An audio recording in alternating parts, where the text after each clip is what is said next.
It's the hardest part of the ring. Hey, the hardest part of the ring. It's night one of WrestleMania, and the action couldn't get any zanier. The show was almost 14 hours long, so I had enough time to write a new song for the hardest part of the ring. The hardest part of the ring. Ba-da-ba-da. Whoa, yay, Bob Squad. What just happened? Obviously, night one of WrestleMania. It was Saturday. Oh my goodness, Sunday's gonna have trouble following this. This was pretty good. This was pretty good. I did myself a favor. I did not watch the pre-show. Not at all. I don't know if there were matches on it. I did not watch the NXT Stand and Deliver thing. I think that'll be later on this week. And I watched the Hall of Fame. I did. I watched a replay later where I was able to scoot around. But I did see the Steiners thing live, and nothing really interesting happened except Scott Steiner told an amazing story about the Macho Man Randy Savage and cows, and it made no sense, and it was beautiful. I loved every second of it. But to WrestleMania. So we got to do a lot of these. The show opens with Hulk Hogan slamming Andre the Giant, as it does. We have a huge WrestleMania-sized package. Mark Wahlberg shows his package like it's Boogie Night. Mark Wahlberg is in the package, talking about his package. No, he's not. Talking about the WrestleMania thick and chubby blue-veined package. Okay, enough. Anyway, it's a big, long, stupid thing about greatness, and it's... I'll complain about the commercials later. The first match is very SmackDown-ish. Shinsuke Nakamura and Rick Boogs come to the ring dressed like Mike's Hard Lemonade with the lemon and black. Why do I say that? Because they go over to the two characters from Mike's Hard Lemonade commercials, I guess, and they play the guitar and jump around with those guys. And there's a bunch of Mike's Hard Lemonade banners, so this particular good guy tag team has the colors associated with Mike's Hard Lemonade. Okie dokie. Maybe Mike wouldn't be so hard if he'd stop looking at Mark Wahlberg's package. And they wrestle the Usos, who have been down since day one-ish. Well, very good. I've got some friends we've been down since like day 12-ish. It's not as good, but it's close enough. And these two teams have a match. Nothing to write home about, and again, why would I bother my mother with this information? I don't understand. But I guess the highlight of the match, and the most notable thing, is that Rick Boogs, and I thought this was a worked part of the finish, and it was covered so well by these guys, they were all such pros, that no one knew. Boogs has one of the Usos on a fireman's carry, and I think he has Jay up on his shoulders, and Jimmy jumps on, and I guess the spot was for Boogs to show his strength and have both of them on his shoulders. But his knee buckles, and he rolls out, and it's a big problem. And I thought that was part of the action, that he was supposed to not be able to press one, and that's how the one Uso saved his brother. Turns out Boogs later we'd find out, no, Boogs had to be carried out, and he's going to need some surgery in a few days, which sucks for him. He looked better here than the Rumble, Boogs, because I don't like the haircut and the stash. I think he doesn't look like a rock and roller. I don't know what he looks like. But he looked better here with the singlet and the lemon and the gold, but unfortunately I guess we won't be seeing him for a bit. And the Usos hit the 1D, I guess it's not the 3D, but the Dudley's finishing maneuver. They did that to Shinsuke Nakamura for the 1-2-3, and the Usos are still the SmackDown Tag Team Champions to make Roman Reigns look good going into his match tomorrow night, as of this recording, with Brock Lesnar. Moving right along. This is the only time I wasn't happy to see the package, but the package actually helped because I've seen none of this feud. I've been purposely avoiding it. Happy Corbin with his friend Madcap Moss wrestles Drew McIntyre. And I don't know if this happened yesterday on SmackDown or the Friday before, but apparently, Drew McIntyre's mother has passed away to an illness a few years back. And Drew McIntyre also has this 6-foot-long sword named Angela after his mother. So the bad guys steal the sword, and they made this joke. Because I guess the thing is, Madcap Moss is supposed to be a terrible stand-up comedian. If recent events in Hollywood don't teach you one thing, no one respects stand-up comedians. So anyway, they make this joke. Yeah, and it was Corbin who made it, actually. He said, what does Angela, meaning the sword, and Drew's mother have in common? He lost them both, which was a terrible, terrible, tasteless joke. And it was supposed to make us want to see Drew kill them, and it kind of did. I mean, I bought into it. And, get a ton of heat on Drew for Mania. And Drew comes in and he beats up Corbin, and then there's distraction from Madcap. They had the standard match, Drew and Corbin. It's gonna be forgotten as soon as the 1, 2, 3 and the end of finish of this happens. It's gonna be forgotten, and hopefully Drew will move on. Supposedly Vince is very big on Corbin and Madcap,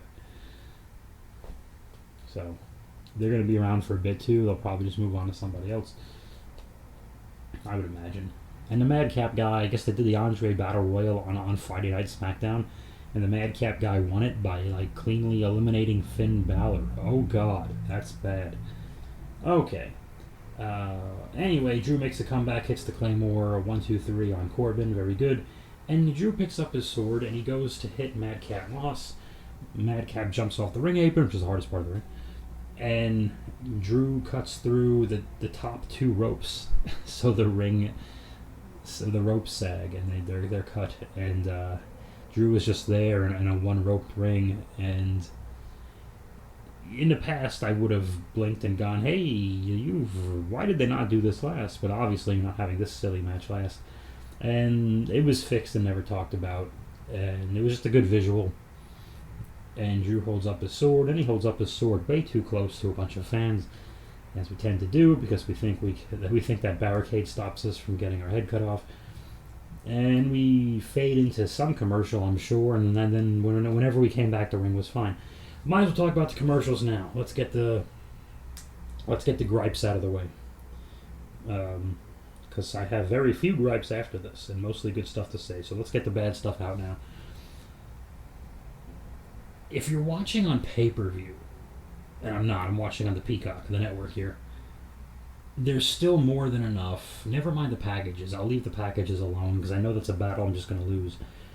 And I'll lose every other battle as well. The commercials. The random WWE commercials for just we're watching WrestleMania. And next year we're having another WrestleMania. And the WWE is great.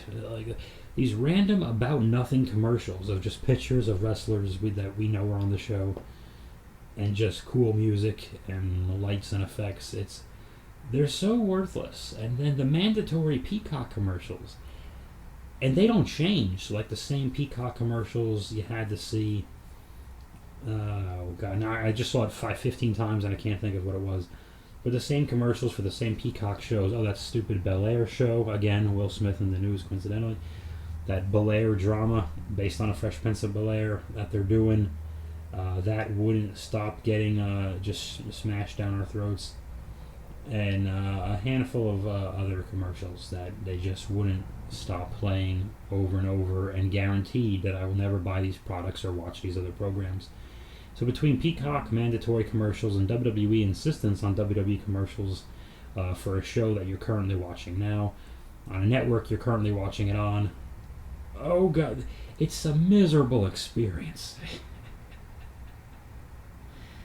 If it wasn't WrestleMania, I'd just be watching it later. Thankfully, whenever I watch the NXT thing, I can zip right through all that and just watch the matches. No entrances, no nothing. And that's the only way I've ever gotten through the last Saudi thing. I skipped many Saudi things out of anger for the thing, but then I eased up and watched a little here and there. Oh boy. What's happening next? It's rough. It's rough to sit through. It's very, because it's so sterile and it's so impersonal. As soon as you get invested, they remind you you're a number immediately. Like, you don't let me pretend for a little bit. Okay, third match. The Miz and Logan Paul wrestle the Mysterios. This was what you'd think it was. Paul Logan did some basic stuff. There was a lot of Ray and Miz in there. Dominic, not really looking like a force for me. They had this wonderful finish that I thought was going to be the finish. They finally hit that double 619 on Logan Paul, which is the thing they were teasing that they wanted to do but couldn't. So that's, I think I mentioned on last week's Raw, hardest part of the ring, that was going to be the case. I mean, that's obvious. It's like, okay. Dominic and then Rey Mysterio both hit the frog splashes on Logan Paul, the Eddie Guerrero tributes, and everyone's cheering and yada yada yada. Let me back up. At one point, Logan Paul does the bad three amigos with not a lot of hip twerk and not a lot of hip action. He does them to Ray, and everyone's booing, and Logan Paul does the shimmy thing, and everyone's booing, and Logan Paul goes for the frog splash. And I'm like, oh, clearly Ray's gonna move or put the knees up, and Logan just hits the fucking frog splash. I'm like, what is, no? Are you idiots? It's a rule of three. He does the three amigos, we boo him. He does the shimmy, we boo him. He goes for the big thing, which is even more forbidden, and he doesn't get it. And then we can start kicking his ass, whatever. Ray kicks out, of course. So for the finish, Dominic and then Ray both hit the frog splashes to tell Logan Paul what's up. They pin him for the 1, 2. The Miz pulls one guy off. And, oh yeah, he slams Dominic onto Rey Mysterio's head, which was odd. And then, I think he just hit Ray with his finish. Miz did. He hit Ray with his finish and got the 1, 2, 3. And I wrote heels win, LOL. Okay. Fine. I don't really care. That's a terrible review. No, and then out of nowhere, Miz pulls Logan Paul in to hit Miz. Miz turns on Logan Paul. He hits his finish on Logan Paul. And everyone cheers because they hate Logan Paul, but what does this mean? Did we turn Miz babyface? No. Is Logan Paul the now babyface? Which is, I think, what they're going to do, because they think we like him for some reason. And I don't know what the purpose of this was, other than it only works if Logan Paul's going away for a while, which would be nice. Usually with celebrities, that's the case. You see him here and there, and Logan Paul is clearly a guy who likes interacting with WWE or like taking their money to do nothing. But he didn't do nothing. He worked the match, and he did his role in the match very well, actually. There were actually a couple instances where the first kick that Ray goes to give Logan Paul to his head, Logan pulled back, and that kick got whiffed by like a mile. There was also a punch. Dominic was standing on the apron, hardest part of the ring. Logan Paul goes for the punch, and Logan misses by a foot, and Dominic bounces off anyway. And I'm like, oh. Because that was the thing that was planned, so you do it anyway. No. An experienced worker, you make him do it again. Come on now. But that's the thing. One guy in there has had one match in his life, and it's happening right now. So even Dominic, who's relatively new, actually would know not to bump on that, I think. Just given his heritage and whatnot, he would know that. But that's the thing that's supposed to happen. It's a tag match, so it's more complicated. And one guy in it's never wrestled, so everyone's got to be talking the whole time. And you'll see that later with Charlotte and Ronda. Oh boy, speaking of talking. But anyway, it only works to give Miz more heat. I mean, obviously, okay, Miz was mad. He was left alone to take the double 619 on a previous Raw. And he got even with Logan Paul. So that should... I don't know. I think they're going to do a Logan versus Miz thing on some stupid pay-per-view, but I hope not. Then again, what do you do with Miz? And why do you have to do something with Miz, you may ask? Well, because they love him. Because he eats up segments. He can talk and then do a match, and a match can be 2 segments. That's a 3-segment guy. He eats up time, and the show is too long. Raw. Anyway, Stephanie McMahon, for no reason, reminds us Gable Stevenson is there. Gable waves. Then they go away. Thank you. This surprised me, but then again, where else would it be? Big time Becky Lynch. She wrestles Bianca Belair. Bianca Belair comes out to a marching band. And big time Bex has wacky hair and wacky makeup and wacky glasses and a wacky Winona Ryder Beetlejuice dress she's wearing for some reason. Be that as it may, each match is going almost about a half an hour. And then the ring action isn't going half an hour. The entire curtain to curtain, not bell to bell. Curtain to curtain is going in half an hour. Okay. So for a while, Becky and Bianca are having this match, and it was really, really good. When this match happened, it was definitely the best match so far. For a bit, it was the Becky Lynch match, and it was almost like 50-50. Like, you take half, I take half. And it was like all just Becky getting heat. And then Bianca comes back. She hits a 450, and she hit it so perfectly. And Becky, here's the thing. She does this move. And before I describe it, let me say Becky is not an unathletic person. She's not a bad wrestler. She does have a tendency to aim to wrestle above her athletic pay grade, if that makes sense. Because what she does really well, but she will also do stuff that it's like, yeah, you're not a bad athlete, Becky. You're very, not actually, I hate that word. You're a very good athlete, but there are times when she'll do something, like, yeah, maybe not that good.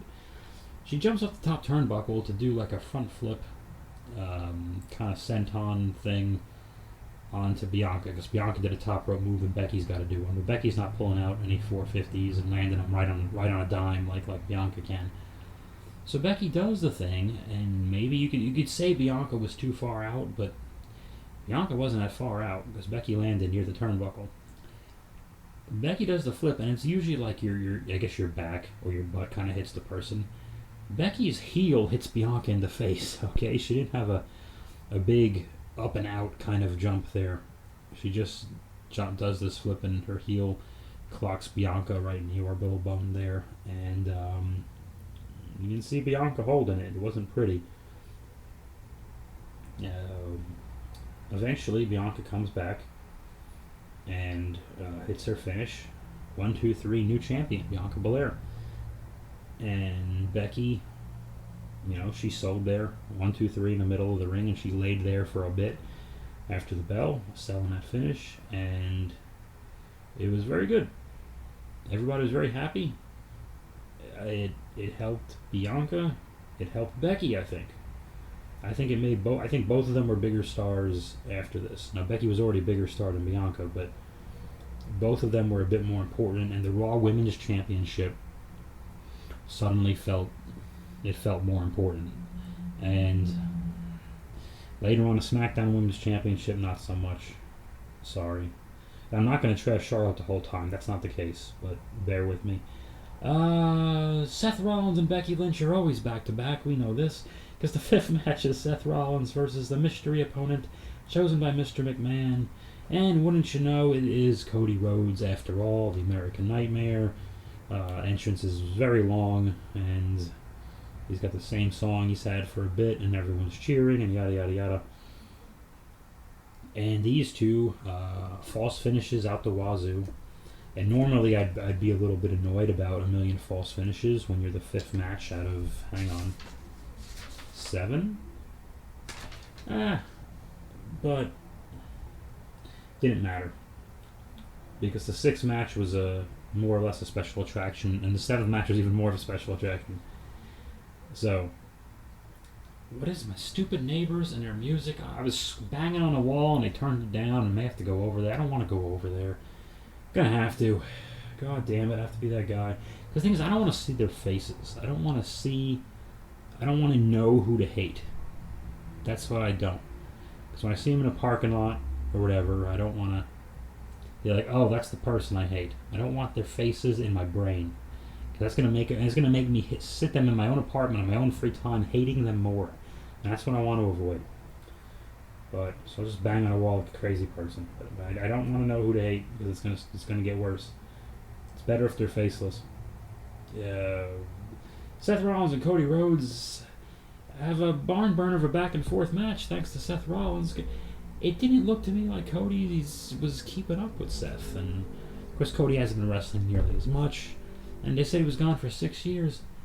Well, Cody for 6 years wrestled a lot of outlaw mud show guys, as they say, and a lot of great opponents too, but Cody was clearly the senior and the better wrestler of so many of those. And with Seth Rollins, that's not the case. And he's in Seth's house here. And I think it showed. I think Cody didn't feel to me like he was always in the right place, and Cody was he did some over-ambitious high cross body off the top rope and completely overshot Seth, and there were a few things too, like Seth goes for the buckle bomb, and he wants to buckle bomb Cody into that big ring post, but Cody slides down, so Seth just power bombs him down and then picks him up and then does the barricade, which was fine. There was a lot of kicking out of finishes. You notice Cody did not kick out of that curb stomp. Seth never hit the curb stomp, but Seth did kick out of a crossroads or two, and finally Cody did the Dusty Rhodes punches, the jabs, and the big elbow, and then one more crossroads, and then got the 1, 2, 3, and Cody wins. But I don't know. Can't really call it ring rust because he's been wrestling, but just not as much. He looked okay. I don't know how old he is. He's still in his 30s, but he was not as tan. Like, you saw the difference between what Seth's been doing and the level Seth is at and the level Cody is at. And it had a weird, surreal moment that the indie/AEW version of Cody Rhodes was there. Okay, fine. But to me, let's wait till the end of April. 1 month, and let's see what Cody's up to and what he's been doing. Because I don't think in 2 weeks it's going to look very good. But we'll see what happens. It wasn't bad. I hate that it's not anyone's fault, Cody or Seth's fault. I just hate that the thing became so predictable that we know it's Cody. Like, because Bray Wyatt tweeted he was going to Dallas, I was kind of, maybe it's the Fiend. That'll be interesting. Because at this point, to me, now it's not interesting. Because it's not a mystery opponent if everyone knows who it is, and we just didn't say his name yet. It's just an extra minute of anticipation. It's like, we're only 99% sure it's him. So, the anticipation. Oh, okay. Great. The Hall of Fame people all came out. The Steiners and Vader's family, and did Queen Charmel, was she with them? I don't remember if she came. Cause I remember they didn't announce her, and it sounded weird. And maybe she didn't. I don't remember. The announcers were like, "Hey, Vader and the Steiners and the Undertaker are about to say hi," and I remember them not saying Charmel. I'm like, "Oh, they messed up." And then I don't think Charmel came out with them. Maybe she just couldn't make it the second night. Anyway, the Undertaker came out. Undertaker music did half his entrance, and kind of waved, and people went bananas as they should. Nothing much to say about there. His Hall of Fame speech, if you have the Peacock or the network, whatever. I don't want to get into Hall of Fame stuff. It was definitely it was a very good Hall of Fame. So far, they're 1-1 with the Hall of Fame in the first night of Mania. And then we get to Ronda Rousey, Charlotte Flair. I made a note here. I hate this ring announcer. I don't know. I don't know if she's the same one from NXT. The woman who does the over-the-top, like, manly, super deep voice. I have no idea if this is the same one. I think it is. But here's my issue with it. She's not. It's not that she's doing a forceful or deep voice for a woman. I don't expect her to have like a dainty, I'm a woman, I'm so apologetic, and here's Ronda Rousey. No, but she's doing it. To me, it's a little it's a lot over the top, where it sounds like she's not aggressively announcing and professionally announcing as much as she's imitating a dude. It sounds like she's doing an impersonation, like when women do, like, "Oh, my husband, he was all like this. He did." They all do the same. All female comedians do the same voice for guys, and guys do the same voice for their wives, and yada yada. but they do have that voice they do for the men, and it sounds like the ring announcer is doing that voice. Like, every time I made a point, I just made it like this. They do that stupid voice. Yeah, well, I'm a dude. Like we all talk like that, and it sounds like she's impersonating that, and it really just it sounds fake. I wrote Flair over. Flair went over. Thank God. Okay, so this match, I mean, you could tell early on these spots were pretty pre-planned, and Charlotte's talking to Ronda the whole time, as she should be, and it's fine. Ronda doesn't know what to do. A singles match, it's just not working. She shouldn't be there, and they had already seen, because you have to compare the women. They already saw Bianca and Becky, and this was following a little bit of a cool down with the Hall of Fame stuff, but then Seth and Cody, the people were going crazy for. So this should have been on night 2, or her and Becky. The Becky match and the Charlotte match on the same show puzzled me. I was surprised. I honestly thought Becky and Bianca would be tomorrow. I just assumed it would be, because I knew Charlotte and Ronda was on Saturday. I heard that announced. So I just made the assumption, and I assumed wrong, because Becky and Seth have to have back-to-back matches. Okay. This match happened. Charlotte keeps doing that Andrade moonsault, where the person rolls back, and you miss it and you land on your feet, and then you do a standing moonsault from there. But Charlotte completely missed Ronda that one. Charlotte's got long legs, and she just came down feet and knees first, and there was no impact to it. And the announcers are trying. Yeah.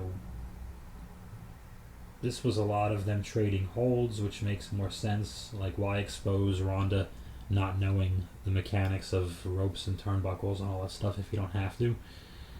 And Ronda did a lot of, like, judo throw things, but a lot of those required Charlotte, or forced Charlotte to take, like, rolls instead of bumps, which is bad for WWE. WWE is not a rolling place. It's not Lucha.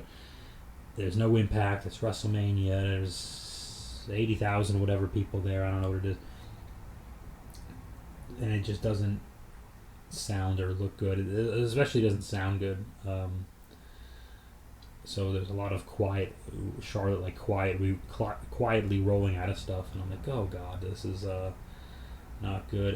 The best parts of this match was all the drama stuff, all the gaga, all the bullshit was the best part of this. All of Charlotte selling with her face, which she's wonderful at. The Andrade moonsault I just mentioned puzzled me, because Charlotte does like 900 things excellently and insists on still doing that, because everyone knows she's dating Andrade. Who cares? It doesn't make sense for Charlotte to do otherwise. You just have to know she's dating Andrade, and she's 3,000 times a bigger star than he is. So what's the difference? It just pulls her down.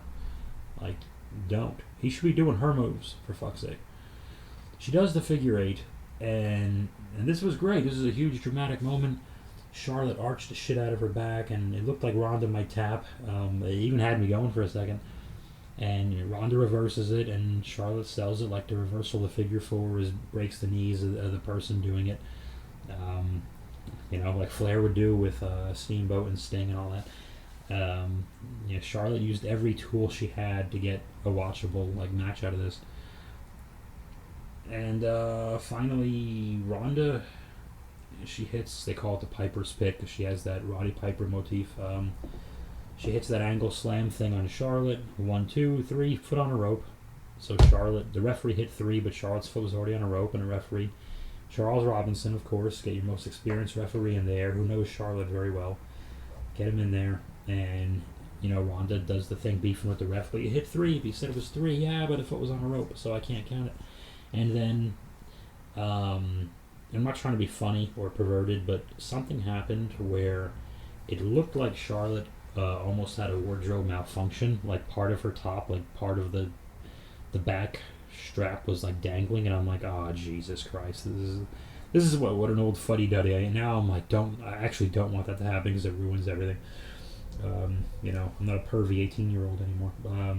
I'm like, don't let it happen, because it's the main event of it's the finish of a main WrestleMania match. Like, no, it's not, because I know the attention will take away from everything else that happens, and it's just gonna shit on everything.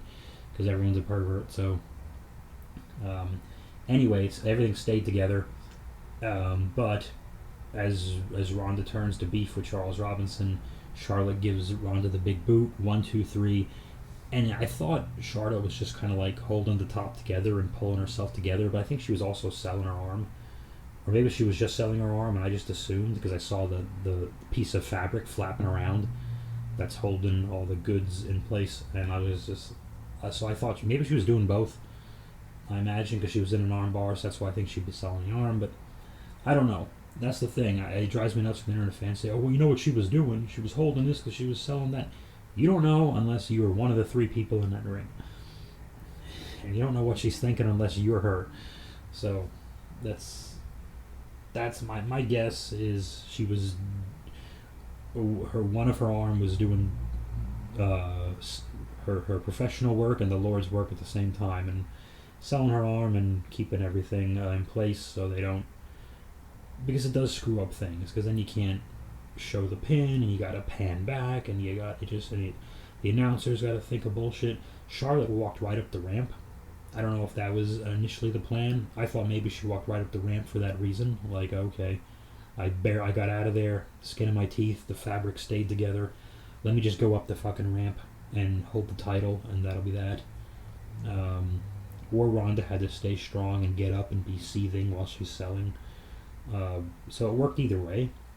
So if that was the plan, great. But if that was the case, that the fabric was tearing, it's good it happened in like the last 2 moves of the match, and they were able to just get the hell out of there. Okay. Great job by Charlotte. I'm glad she did not have to lay there and get beat by Ronda. This Ronda experiment it's over. It started off with the greatest debut in WrestleMania history, because of the people around her: Kurt Angle, Stephanie McMahon, Triple H, and then you can do so much. I felt when Becky beat her, and the pinfall got messed up when at WrestleMania in 2019. I thought that was like, this is the appropriate end of the 1-year-long Ronda chapter. We didn't need, it gets a crazy huge surprise pop at a return for a Rumble, but the thing is, sometimes you got to think about, okay, what happens tomorrow? Anyone can book, that's why they think Tony Khan's the Booker of the Year. Anyone can book a crazy thing, a crazy return to happen tonight on a Sunday for the big Sunday night pay-per-view. Monday is going to come really soon. What was your plan? Oh, nothing? Okay, well, now you're paying someone to do nothing. But you have to use them because you're paying them. But now, so you're using them in wacky ways. It makes a mess. Okay, let's move along. Now, let me take a sip of water before we talk about this.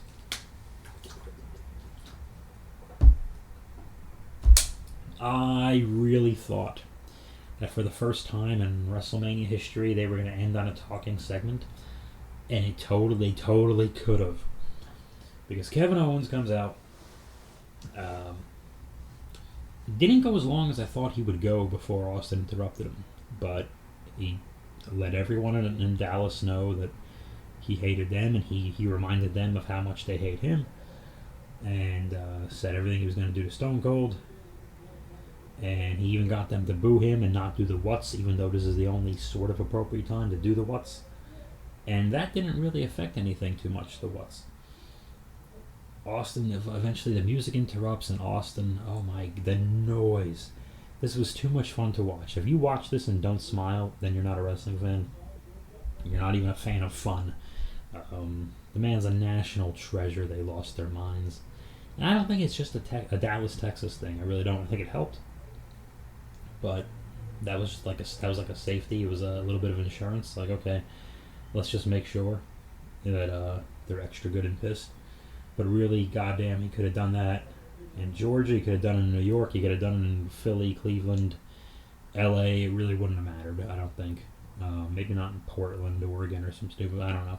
But I think in most major cities, Boston, Chicago, etc., it would have sounded like that if the stadium held the same number of people. That's my opinion. But the Dallas, Texas thing definitely helped. But yeah, they talk about losing your minds. It's one of the loudest ovations I've ever heard watching on TV, and I think the loudest ovation I've ever heard live was for Stone Cold Steve Austin at the January 2018 at Barclays Center in Brooklyn, New York. So I mean, that's when you're seeing a star. And Austin comes out, looks good. He's got his T-shirt on, and then he goes to each side of the ramp. He poses. He walks back and he leaves. And Owens laughing goes, "Oh, Austin chickened out and he left." And Austin comes back and he's got his four-wheeler ATV thing and he drives it down the ramp. And thankfully they were smart. The camera never showed us that the steel steps had already been removed. So Austin can circle the ring a couple of times. I'm like, this is just pure fun, pure wacky fun. He circles the ring twice, and then he parks the ATV on the ramp so that it's facing the entrance and it has its back to the ring. He gets in there, and I hate recapping stuff. I'd rather tell you what I thought of it, but I have to recap it a little bit. Owens talks for a bit, continues to run him down, and tells him, I don't think, much of you in Dallas, but you have to admit the cowboy hats suck and the boots are stupid and on and on and on. And Austin, talk about Stone Cold, man. Talk about just a cold stare, right?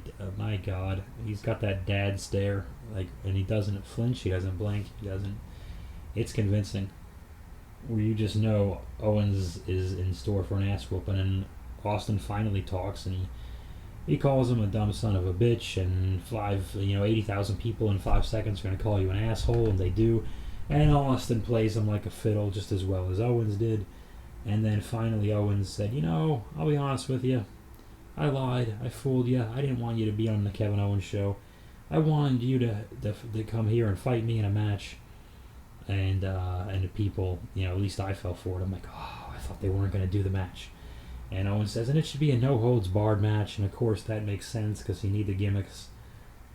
We don't know how Austin's going to move, so Austin has to get through the thing. So you need the gimmicks to get him through it.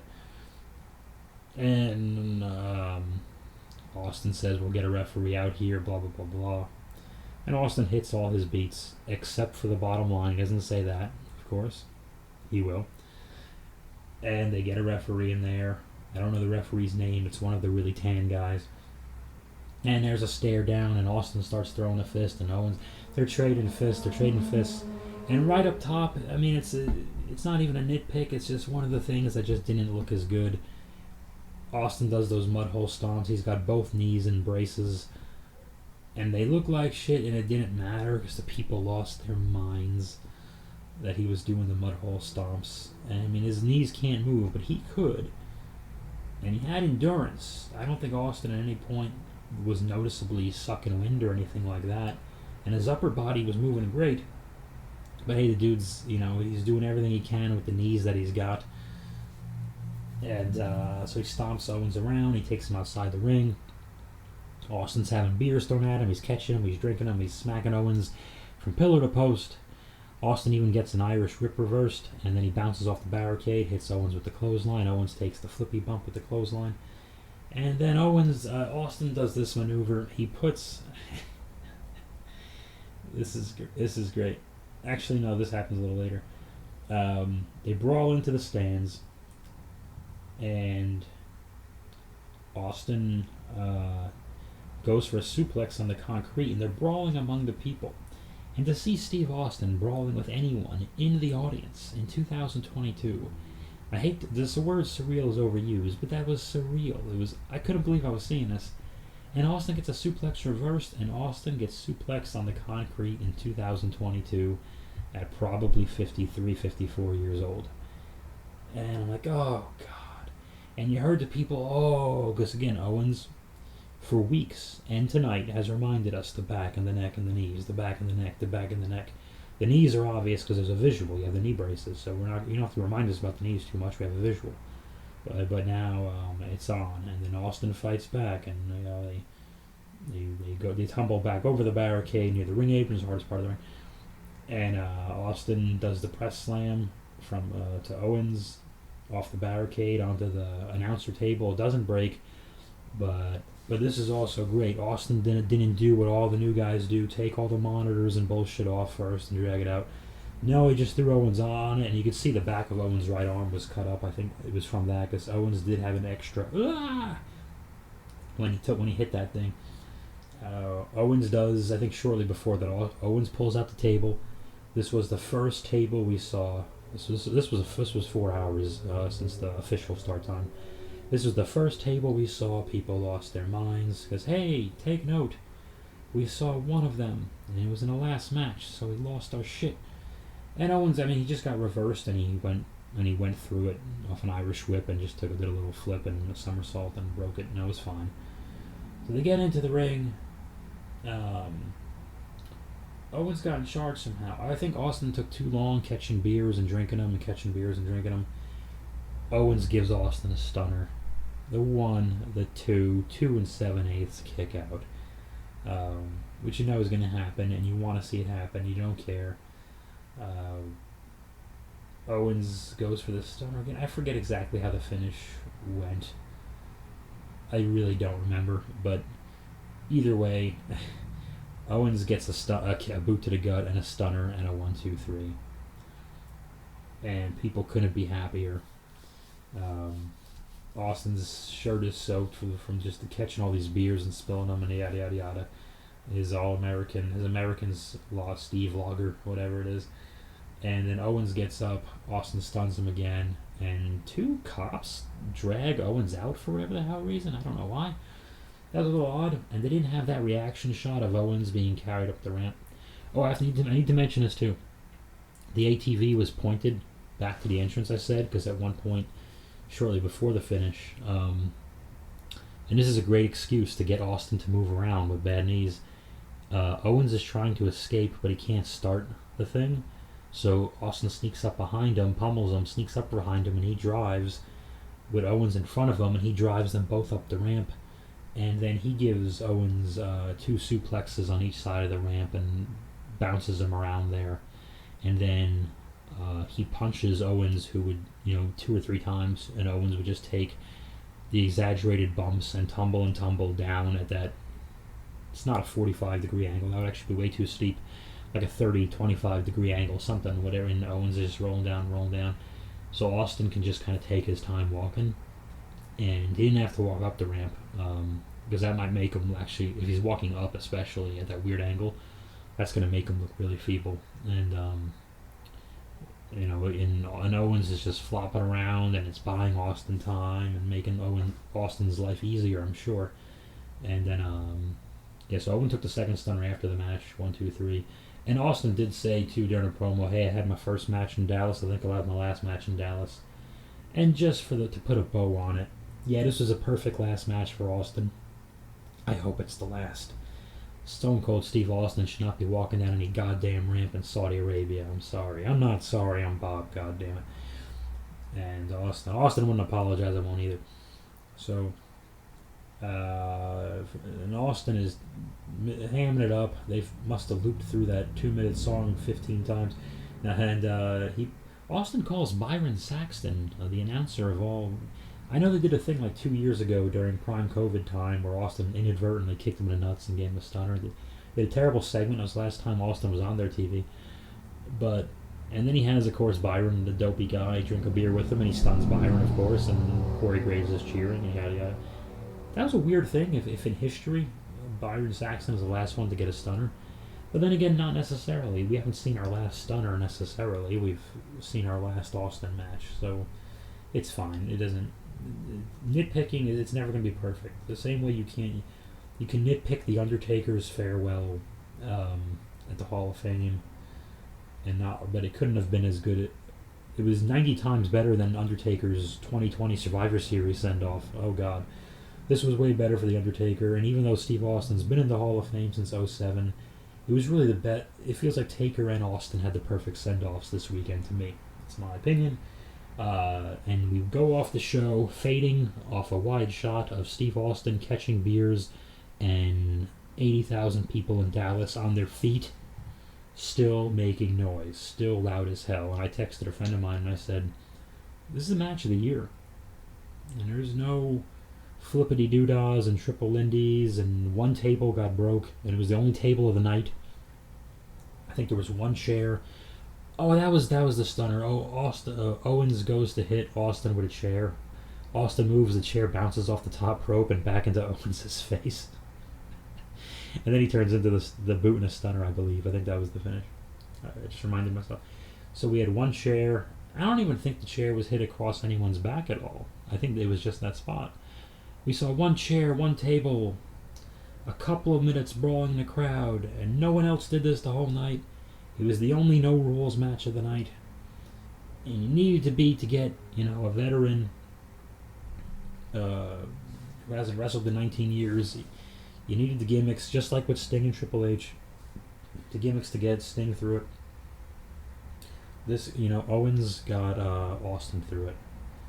And Owens, good for you, man. And you like listening to this, and I'm not going to talk about it. Yeah, Owens, his stock should have just risen. And if they don't bump up, I mean, it's hard to bump up his part of our card because him and Seth Rollins have been the entire show for like 2 months. But if they just maybe not keep the frequency, because the frequency has been high, but the importance of Kevin Owens and who he is, that should be elevated, I think. It was a very good night 1. And night 2 is in trouble. Because night 2 is Brock and Roman and nothing else that I care about, to be honest with you. A lot of multi-tag team matches. The Pat McAfee Austin Theory thing might be a show stealer. It's got AJ and Edge. Okay, AJ and Edge and the McAfee Austin thing will be pretty entertaining. And Roman Brock. So that's 3, but what else is there? Good God. There's the 3 tag teams of the men with Raw. The 4 tag teams of the women. There's got to be some other nonsense, and I just can't think of what it is, and maybe that's the problem. Because I know there's other nonsense, but I can't think of right now, and that's never any good. The tag team things take a long time. Okay. Sorry. Wow, this is long. Wrapping it up. That was night 1 of WrestleMania on the hardest part of the ring. Hey, the hardest part of the ring. Ba-da-ba-da.